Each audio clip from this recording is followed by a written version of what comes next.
ये जो आप बम्बार्डमेंट होता हुआ देख रहे हैं, ये असल में जो हूतियों के लीडर्स हैं, जो लौट रहे थे अपने ही देश, उनके ही एयरपोर्ट पर हमला हो जाता है। सऊदी ये हमला कर देता है। सीधा सा अर्थ था कि यह हमला एयरपोर्ट पर है तो हो सकता है हवाई जहाज पर भी हो जाता और हूतियों का नेतृत्व ही खत्म हो जाता हवाई जहाज के अंदर। यह जब हमला हुआ, इससे पूरा माहौल बदल गया। सना इंटरनेशनल एयरपोर्ट पर होते ही हमला, उस फ्लाइट को घुमा दिया गया और एक हुदैदा करके एयरपोर्ट है, वहां पर भेज दिया गया। ये फ्लाइट का फ्लाइट ट्रैकर डेटा है और इस हवाई जहाज को बाद में घुमाने के बाद की तस्वीरें फिर निकल करके आई कि इन्होंने दूसरी जगह उस हवाई जहाज को उतारा, सरा एयरपोर्ट की जगह किसी दूसरी जगह पर भेज दिया, हुदैदा करके एयरपोर्ट पर फ्लाइट उतारी। ये तस्वीरें निकल कर आई कि इस पूरी एयर स्ट्रिप को ही लगभग बर्बाद कर दिया था सऊदी ने, कुछ इस तरह से कि हवाई जहाज उतर नहीं पाएगा और हवा में ही भस्म हो जाएगा। लेकिन उन्होंने इमरजेंसी लैंडिंग किसी दूसरी जगह कराई। ये घटना को हुए अब तक, ये 13 जुलाई की घटना है, आज आप इसे 22 जुलाई को सुन रहे हैं। इन बीते 10 दिन में हूतियों ने यह जानने का प्रयास किया क्या वाकई में सऊदी ने यह काम किया था या फिर कोई और ग्रुप था जो यह काम कर रहा था। हूतियों ने इस बात को जाना, इंटेलिजेंस जुगाड़ी और उन्हें यह समझ में आ गया कि यह सारा किया धरा सऊदी का है। सऊदी ने यह करने से पहले अमेरिका से इस बात की परमिशन तक ली थी। हालांकि सना के ये जो हूती के जो नेता थे ये तो बच गए, लेकिन जब ये बात इन्हें पता चली कि ये लोग तो बाकी समय में हमें ही निशाना बना रहे हैं, तो इन्होंने फिर अनाउंसमेंट किया कि सुनो, अब तक तो हमने आप लोगों को परेशान नहीं किया, अब हम करेंगे और अब हम करेंगे, इसका बदला लेंगे और इसके बदले में हम अब सऊदी के निशानों को, मतलब एयरपोर्ट्स को निशाना बनाएंगे। और इस तरह से शुरुआत होती है सऊदी के रिटेलिएशन में, सऊदी के ऊपर हमला करने की। तो सऊदी मतलब सऊदी का जो हमला हुआ, उस सऊदी के हमले के विरोध में इन्होंने सऊदी के एयरपोर्ट्स को निशाना बनाना शुरू किया और उनमें आभा इंटरनेशनल एयरपोर्ट है, सबसे पहले उसे निशाना बनाया। बोले ये तो हुआ एक एक से मामले बराबर। अब दूसरा, आपको पनिशमेंट दिया जाएगा, पनिशमेंट दिया जाएगा तो आपके तेल को यहां से होकर हम नहीं गुजरने देंगे। तो भाई साहब, सऊदी ने तो अपना आभा इंटरनेशनल एयरपोर्ट बंद कर दिया है और ऐसे में इस रास्ते से होकर माल बिकवाना भी अब बंद हो जाएगा। हालांकि ट्रंप और एमबीएस इस बारे में चर्चा कर चुके थे। 4 साल का सीज फायर केवल ट्रंप के भरोसे टूट गया। ट्रंप ने ही सऊदी से कहा था कि ठीक है तुम गोला चलाओ, हम तुम्हें देख लेंगे, कोई दिक्कत नहीं है। लेकिन सऊदी अरब ने जबरदस्ती उड़ता हुआ तीर अपने ऊपर चलवा लिया। ऐसा इसलिए कह रहा हूं क्योंकि बढ़िया से उसने एक अल्टरनेट निकाल लिया था, लेकिन अमेरिका के कहने से उसने यमन के ऊपर यह जो हमला किया, उससे पूरी तरह से उसका ही व्यापार बाधित होगा। अमेरिका के लिए कोई बहुत बड़ा मुद्दा नहीं है, लेकिन अगर व्यापार बाधित हुआ तो ना केवल सऊदी बल्कि भारत और चाइना के लिए भी मुसीबत खड़ी करेगा। कैसे?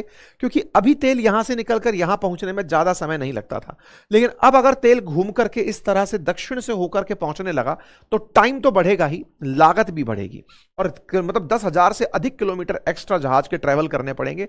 और अगर ऐसा होता है तो यह अपने आप में एक चिंता का विषय बनेगा। यही कारण है कि एक आज की अपडेट है कि 2 भारतीय जहाजों को यू टर्न लेना पड़ा क्योंकि यहां पर हमले होने शुरू हो गए हैं। चाइनीज जहाजों, भारतीय जहाजों यहां पर अब वापसी कर रहे हैं। इससे क्या होगा? इससे यह होगा कि सऊदी की जो सप्लाई इन दिनों आ रही थी अब वो बाधित हो गई है। अब अगर वो बाधित हो गई है तो क्रूड के अंदर, कीमतों के अंदर बढ़ोतरी देखी जा सकती है। क्या अमेरिका इसमें कुछ करेगा? तो अमेरिका से लेबनान के प्रधानमंत्री मिलने आए हुए थे। ये उस समय बोले कि देखो, यमन की हमारे से कोई खास लड़ाई तो है नहीं, लेकिन सऊदी ने अगर कुछ किया है तो देख के किया होगा, हम देख लेंगे। अमेरिका के लिए ये प्रायोरिटी नहीं है। अमेरिका के लिए प्रायोरिटी फिलहाल ईरान है और वो ईरान को लेकर के इतना सजग है कि वो ईरान में परमाणु संयंत्रों पर भी हमला करने का विचार कर रहा है, जहां पर एनरिचमेंट चल रहा है। इस बीच में ईरान की संसद ने कहा है कि वह सांसदों की ऑनलाइन बैठक बुलाएगा, संसद में नहीं बैठाएगा, अदरवाइज अमेरिका संसद पर हमला करके नुकसान पहुंचा सकता है। इससे कुछ दिनों पहले जब Saudi Arab straight of Hormuz के थ्रू होकर दुनिया को तेल बेचा करता था, उस समय पर ईरान के साथ हुई जंग के चलते स्ट्रेट ऑफ हॉर्मुज से कहीं ना कहीं व्यापार बाधित हुआ। यह आप और हमने बहुत बार फील भी किया। लेकिन सऊदी ने इसका एक तोड़ निकाल लिया था। तोड़ क्या था कि सऊदी ने हॉर्मुज के जगह से अपने देश को पार करते हुए एक कॉरिडोर क्रिएट किया, एक पाइपलाइन क्रिएट की जो पहले से थी, लेकिन सप्लाई वहां से शुरू की और उस सप्लाई को क्रिएट करते हुए रेड सी के अंदर पाइपलाइन से बिल्कुल अपोजिट दिशा में पाइपलाइन से ऑयल सर्कुलेट करना शुरू कर दिया। आज 4 मिलियन पर डे के हिसाब से तेल सऊदी रेड सी के माध्यम से दुनिया को बेच रहा है। बहुत ज्यादा होता है, 4 मिलियन बैरल पर डे। अगर उस रूट से माल निकलकर बिक रहा है तो उससे भारत, चीन जैसे देश जो सऊदी से तेल परचेज करते हैं उन्हें सप्लाई मिल रही है। अपडेट क्या है? अपडेट यह है कि सऊदी को अब यमन ने धमका दिया है कि हम आपको यहां से तेल नहीं बेचने देंगे। ये अचानक ट्विस्ट क्यों आया? कहां पर ये कहानी अटकी? अगर तेल इस रास्ते से नहीं आएगा तो क्या वाया स्वेज कैनाल होकर के तेल निकल पाएगा? इस पूरे रूट को आज आप और डिस्कस करने वाले हैं, डिकोड करने वाले हैं। कहां से ये बात निकल कर आई? यमन और सऊदी आपस में क्यों झगड़ लिए? अब तक तो ईरान और सऊदी चल रहा था, ईरान अमेरिका चल रहा था, ये कहानी कैसे परिवर्तित हुई इसको समझेंगे। क्या सऊदी इसके लिए एक खुद युद्ध के अंदर कूद पड़ेगा? अगर उसका रास्ता बंद हुआ तो वो क्या करेगा? अमेरिका क्या सोचता है इस विषय के ऊपर बताएंगे। लेकिन हूतियों के द्वारा यह डिक्लेयर करना कि हम सऊदी अरब के तेल को ब्लॉकेड कर देंगे, नहीं निकलने देंगे, ये इस समय की बड़ी सुर्खी बनकर आ रही है। अगर अमेरिका सऊदी के साथ आकर यमन से जंग करता है तो बावे मंडल का रुक जाना, अब तक स्टेट ऑफ हॉर्मुज से भारत के अंदर तमाम दिक्कतें आई, अब बाबल मंडल जिसके माध्यम से लाल सागर होते हुए स्वेज कैनाल के थ्रू मेडिटेरेनियन सी तक माल पहुंचाया जाता है, अगर वो बाधित हुआ तो भारत के कौन से एक्सपोर्ट प्रभावित होंगे? भारत के क्रूड की कीमतों पर क्या असर पड़ेगा? कुल मिलाकर भारतीय बाजार पर क्या असर पड़ेगा? इसे आप और हम आज के सेशन में डिस्कस करने जा रहे हैं। ठीक है, एक पॉडकास्ट का लिंक कमेंट बॉक्स में पिन है, फुर्सत मिले तो आप उसे देख सकते हैं। चलिए शुरू करते हैं। साथियों, चर्चा ईरान के समर्थित एक आतंकी समूह कहा जाए या विद्रोही समूह कहा जाए, जिसे अमेरिका आतंकी मानता है, सऊदी आतंकी मानता है, लेकिन ईरान उन्हें विद्रोही मानता है कि ये अपने देश के अंदर कुछ मांगते हैं, कुछ प्रभाव मांगते हैं, कुछ क्षेत्र मांगते हैं। किन की बातें की जा रही हैं? हूती विद्रोहियों की। हूती विद्रोहियों का एक वीडियो वायरल होता है, कल के दिन ये वीडियो आता है, जिसमें ये हूती विद्रोही कहते हैं कि यमन के हूती अब अनाउंस कर रहे हैं naval blockade for Saudi Arabia in Red Sea, कि रेड सी से होकर के आप अपने जहाज नहीं निकाल पाएंगे। ये वीडियो यमन की तरफ से आता है। ये कौन लोग हैं, थोड़ा सा इनके बारे में भी जान लेते हैं। असल मायने में जो हूती हैं, ये 2014 में यमन में एक बार गृह युद्ध हुआ था। असल में क्या है, यमन, अगर आप लोकेशन देखें तो समझ पाएंगे कि लाल सागर से अगर आप अरब सागर की तरफ आ रहे होते हैं, भारत की तरफ आ रहे होते हैं, तो जिस समुद्र को पार करके आते हैं, जिस जगह को पार करके आते हैं, उसके कॉर्नर पर बसा हुआ एक देश है यमन। यमन दो तरह की आबादी रखता है, शिया और सुन्नी। ये मुस्लिम धर्म की मान्यताएं हैं। शिया समूह जो है वो पूरी तरह से बैक्ड बाई ईरान है, और जो सुन्नी है वो बैक्ड बाई सऊदी है। अगर आप इस मैप को और ध्यान से देखें तो आप पाएंगे कुछ इस प्रकार से, ये जो हल्का पिंक कलर हो रखा है, जिसकी राजधानी सना है, यमन की राजधानी सना है, और ये जो पूरा पिंकिश एरिया है, ये शिया समर्थित एरिया है। यहां पर शिया समूह हूती, जो कि एक विद्रोही समूह माना जाता है, उसका शासन चलता है। यहां पर मेजॉरिटी सुन्नी है, और सुन्नियों की शासन जो है वो बहुत सारी एरिया में यहां पर ऑलरेडी सरवाइव कर रही है, कुछ इस प्रकार से। लेकिन सबसे की पोजीशंस पर कब्जा हूतियों का हो रखा है। ये जो आप ग्रीन एरिया देख रहे हैं, ये लगभग 10 देशों की मदद से रन कर रहा है, जहां पर यमन के अंदर ऑलरेडी बैठी हुई सुन्नी सरकारें, साथ में सऊदी, यूएई, कुवैत, जॉर्डन, तमाम वो देश, इवन अमेरिका और वेस्टर्न वर्ल्ड के कई कंट्रीज इस क्षेत्र को समर्थन देते हैं। इस कारण से ये दोनों गुट आपस में झगड़ते रहते हैं। यमन के अंदर एक प्रकार की आंतरिक कलेश की स्थिति बनी रहती है। ये जो आंतरिक गृह युद्ध यहां पर चलता रहता है, उसमें बड़ा रोल पावरफुल तरीके से हूती निभाते हैं। हूती कौन है? यमन के अंदर ईरान द्वारा समर्थित ग्रुप्स हैं, जो कि इस पूरे क्षेत्र को अपने कंट्रोल में लेने की चाह रखते हैं। ये चाहते हैं कि अगर ये वाला एरिया हमारे कंट्रोल में आ गया, आप आसानी से समझिए कि इस तरफ भारत है, ये स्टेट ऑफ हॉर्मुज है, ऑलरेडी ईरान ने इसको ब्लॉकेड कर दिया। यही बात यमन को सिखा रखी है कि आप ये एरिया ब्लॉक कर दो। अगर ये एरिया ब्लॉक हो गया तो आप समझिए कि सऊदी जो अपना तेल बेचने के लिए या तो इस रास्ते से आता है या इस रास्ते से आता है, उसके लिए दोनों रास्ते बंद हो जाएंगे। एक बचेगा जो रास्ता है इधर होकर स्वेज कैनाल होकर मेडिटेरेनियन सी में भेजना। लेकिन अगर भारत माल भेजना हो तो कोई इतना दूर से माल क्यों भेजेगा, और भेजेगा तो फिर पूरा मेडिटेरेनियन क्रॉस करके, फिर अफ्रीकी कॉन्टिनेंट क्रॉस करके, फिर से निकलकर ऊपर आएगा। मतलब इस रास्ते को अब पूरी तरह से चोक पॉइंट की तरह से यूज करने की प्लानिंग है। क्या यह पहली बार हो रहा है? नहीं। इतिहास गवाह है कि यहां पर हूतियों द्वारा सऊदी में पहले भी कई हमले किए गए। सऊदी अरामको पर हुआ हमला 2022 में।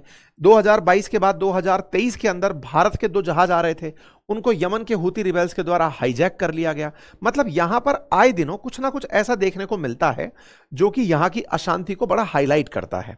अगर यहां पर नाराजगी होती है तो जहाजों पर बम हूतियों के द्वारा गिरा दिए जाते हैं।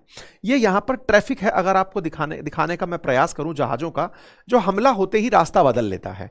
जैसे एक समय पर यहां से निकलने वाले जहाजों की संख्या नवंबर 2023 में कुछ इस प्रकार से ग्रीन डॉट से देखी जा सकती है, लेकिन जनवरी 2024 में जब यमन ने रेड सी पर कंट्रोल करना चाहा तो सारे जहाज यहां से भाग गए, और फिर वो दक्षिण से होकर के, यानी कि बिल्कुल अफ्रीका घूमकर आना शुरू किए, जिससे माल भाड़ा बढ़ा, समय बढ़ा, सप्लाई डिले हुई।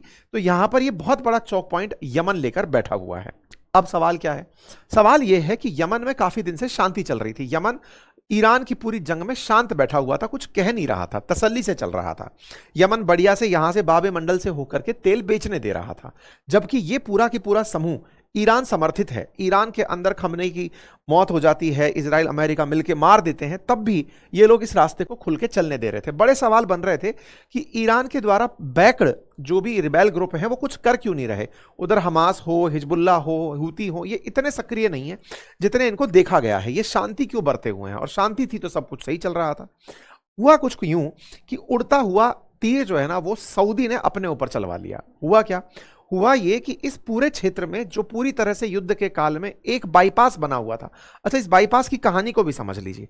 देखिए, सऊदी ने क्या कर रखा था कि इस रास्ते के बंद होने पर एक पाइपलाइन डाली थी इस रास्ते को, इस अरामको के इस वाले कॉर्नर से सऊदी अरब के दूसरे कॉर्नर की तरफ डालते हुए, और इस क्षेत्र में इन्होंने बकायदा अपने जहाज खड़े करके तेल बेचना शुरू कर दिया था। ठीक है, इस पूरे रास्ते से होता हुआ ट्रेड जब होना शुरू हुआ हॉर्मुज के बंद होने के बाद, तो ईरान के लिए सऊदी के लिए एक बड़ी लाइफलाइन बनकर के निकला था। यह alternate trade route east west crude oil pipeline के नाम से जाना गया था। इस क्रूड पाइपलाइन के चालू होने के बाद यानबू करके इनका एक टर्मिनल था, जहां से चाइना को, जहां से यूरोप को, जहां से भारत को क्रूड लगातार सप्लाई हो रहा था। अब इस यानबू पोर्ट से होकर जहाज अगर भारत और चाइना की तरफ जाना चाहेंगे तो इसी यमन के सामने से होकर उन्हें गुजरना होगा। बस खेल यहीं पर हो गया है। हुआ यह है कि इन्होंने कहा है कि हम आपको इस जगह से जो आप सऊदी का माल निकाल रहे हैं बाब और मंदेब से होकर के, अब हम आपको वहां से जाने नहीं देंगे। ईस्ट वेस्ट पाइपलाइन का तेल तो आप लेकर आएंगे, लेकिन इस तरफ से जो 4 मिलियन बैरल पर डे आप तेल बेच रहे हो, इधर से नहीं जाने देंगे। आपके दिमाग में आएगा अचानक क्यों एक्टिवेट हो गए ये लोग। उसके पीछे का कारण सुनो। आपको यह मालूम था कुछ दिनों पहले ही ईरान के अंदर अयतुल्लाह अल खमनेई का इतने 7-8 दिन तक चला जनाजा कार्यक्रम चला था, जिनमें उनको अंतिम यात्रा थी, जिनको उनको दफनाया गया था, पूरी प्रक्रिया चली थी। तमाम दुनिया भर के राजनेता वहां पहुंचे थे, ईरान के अंदर डेलीगेट्स पहुंचे थे और वहां जाकर के अपने अपने देशों का रिप्रेजेंटेशन किया था।